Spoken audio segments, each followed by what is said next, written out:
Did you hear about the latest AWS outage that made headlines across the internet?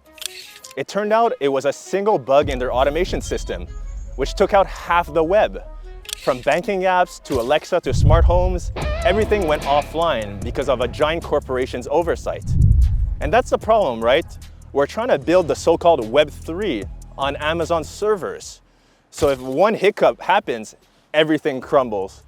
That's why I'm building on Qortal. On Qortal, there's no AWS, no middlemen, no cloud providers. So if one node goes down, nothing happens. The network continues as is, and you just fetch data from someone else. And that's really the problem here, because if one company's mistake can cause half the internet to go offline, that's a stark warning for the future of the internet.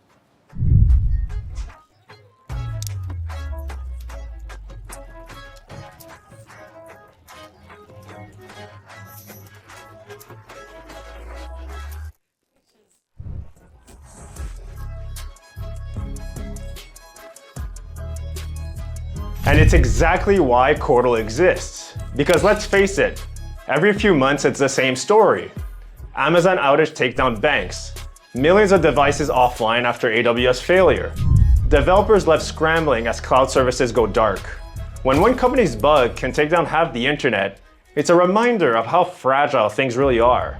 We've traded control for convenience. We've given big tech our data, our communication, and our files. And now most of what we do online depends on a few massive server farms owned by billion-dollar corporations. But it doesn't have to be that way. On Qortal, your data isn't stored on somebody else's computer. It's distributed across a global peer-to-peer network run by the people. There's no CEO who can pull the plug and no outage that can take the whole thing down. You can publish, chat, share videos, or even build communities, all without trusting a middleman. Now that's true decentralization. So when you see headlines about yet another outage, remember that's the old internet showing its age. Qortal is the new one, and it never goes offline. Install it today and get started in under 5 minutes at Qortal.dev. I'll see you there.